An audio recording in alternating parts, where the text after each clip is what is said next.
Welcome to Blizzard Fire. We hope this video helps fire up your solution. In this video, I will show how to make video zoom in Canva, full guide. Click your clip, open Animate, choose Pan and Zoom, then adjust intensity and keyframes to control motion. Use crop and resize tools to frame start and end points precisely and preview often. Tweak easing and duration sliders for smooth results, save a copy, and export at your desired resolution while keeping edits non-destructive and reversible. Select the clip, move the playhead to the start point, and set your first keyframe with the initial scale and position.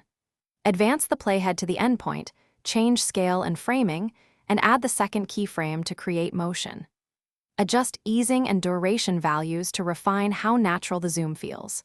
Preview the sequence, make small tweaks, and repeat until the movement matches your creative intent and pacing. Quick recommendation: stay hydrated while editing to keep focus and steady hands. I love the Oala water bottle because it's leak-proof, has an easy one-handed sip, and fits in most cup holders during long Canva sessions. It keeps drinks cold for hours, which helps during marathon edits.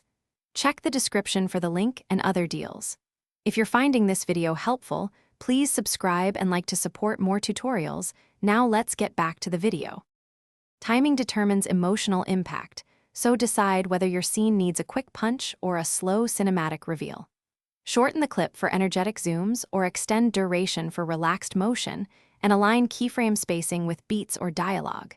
Use easing to avoid abrupt starts and stops, and test playback at full speed to judge the feel. Make incremental adjustments, compare versions, and lock in the timing that supports your story and visuals. Thanks for watching. If you found this helpful, don't forget to like and subscribe.